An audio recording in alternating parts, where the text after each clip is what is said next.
Get your pom-poms ready as it is being brought in for the 7th time as we check out the newest installment, Bring It On, Cheer or Die. 22 years after the original movie with Kirsten Dunst, Bring It On is back. I mean, they've been making these movies still.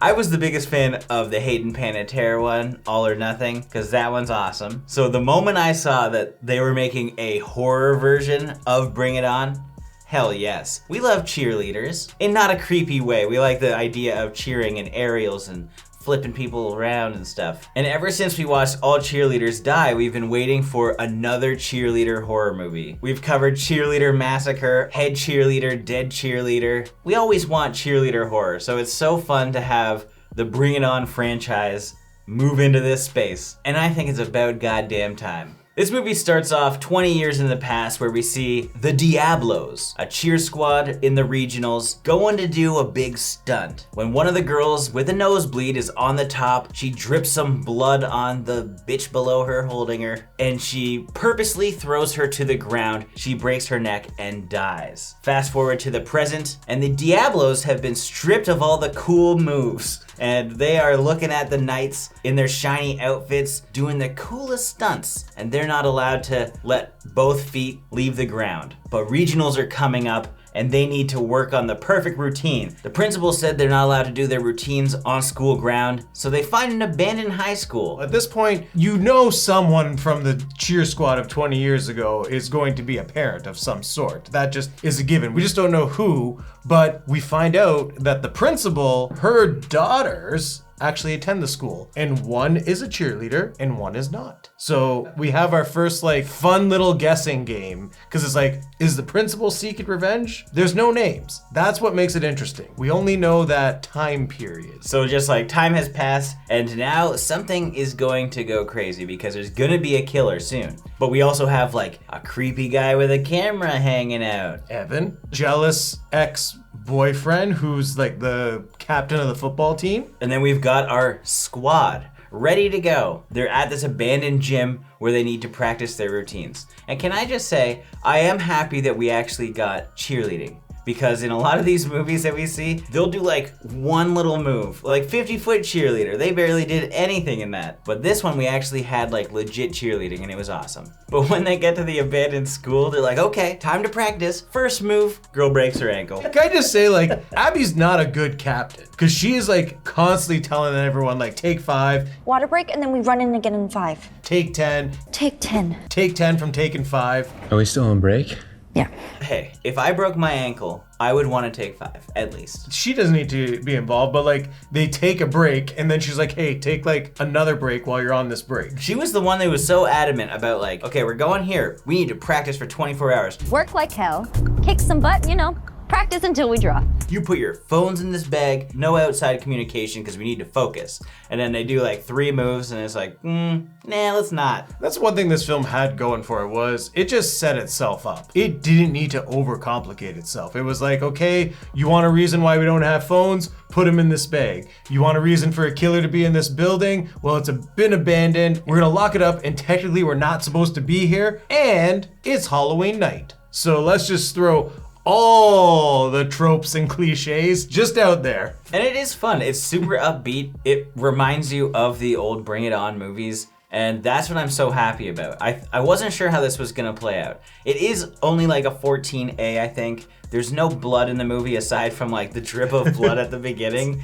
But there are kills as people start to get picked off one by one on all these breaks that people go on. Well, they start to disappear at the same time. We get our killer in the form of the school mascot. So the mascot's shape, it doesn't matter if you're tall or short, wide or skinny. It's the costume doesn't give anything away. You just got this cool looking devil who is very skilled at archery. And less skilled at throwing knives. So a couple people do get killed fairly early. We will try to avoid most spoilers if I can blur the faces. But we do have cheerleader oriented deaths. We have somebody get killed with a pom-pom, suffocated with a pom-pom. Somebody needs to go to the nurse's office and they have the blood pressure pump on the neck, which was kind of cool. I mean, that's not cheerleading oriented, but It's high school oriented. But the coolest part is this archery Diablo. We've got aerials and flips and shit avoiding the arrows. It's so good.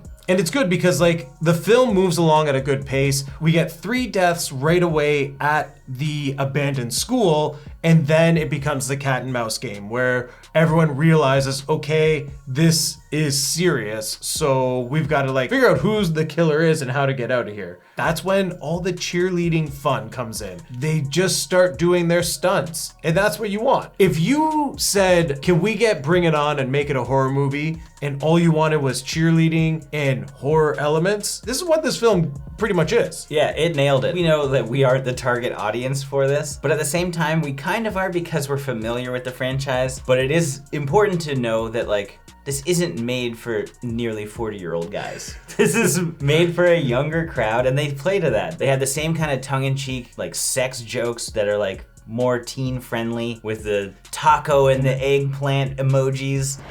We both like tacos, maybe I'll marry him. They talk like kids, and that's one thing that they definitely got right here. Like, you feel like these are high school students just palling around. But there's also like the fun, cheesy moments that you would expect from like a teen movie like this, which is great. Like when they do their Diablos in the air kind of thing for the cheerleading, everything was building up. It's like, oh, Abby is afraid of heights, and they like make it so evident at the beginning. Acrophobia. You're afraid of acrobats? I'm afraid of heights. Like when they're trying to escape at the end, Abby's like, what am I gonna do?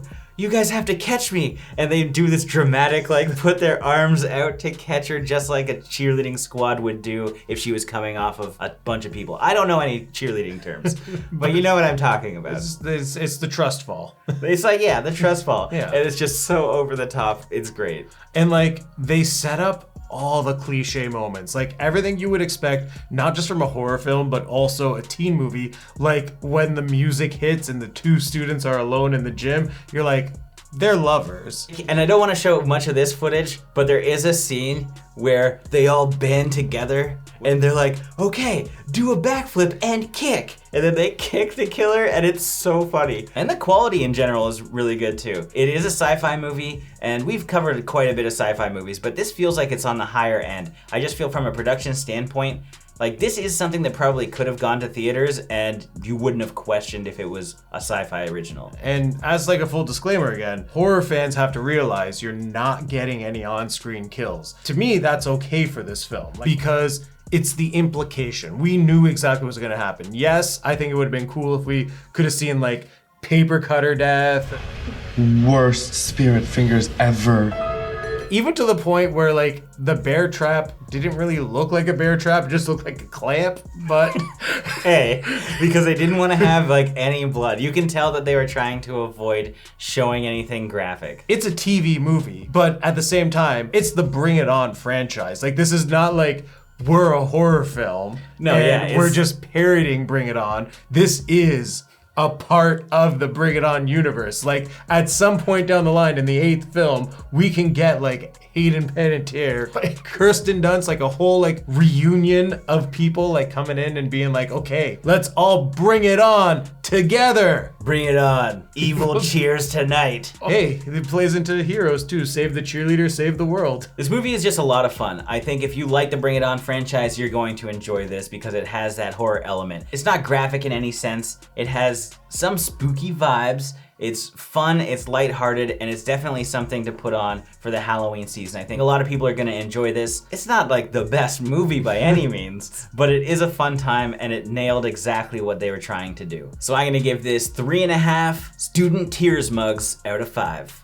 This is like fanfic. This is what I would dream of for tons of series. Like I would like Glee, the horror movie. I had fun watching this. This is like totally something, if it's Halloween and you're just surfing through the channels and this comes on, this is one of those specials that I think a lot of people could have fun with. I just like both elements and I think they did a good job bringing in horror and cheerleading and tying it together. The characters were really, really good and I think everyone did a fantastic job playing these roles. I liked the whodunit aspect because it really has you wondering who the killer might be. So with that being said, I'm gonna give this film 3 ancient technologies out of 5. What is that thing?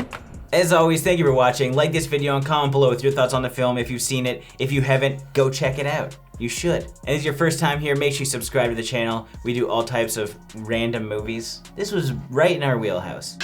That was a mess. Okay, guys, let's take 10.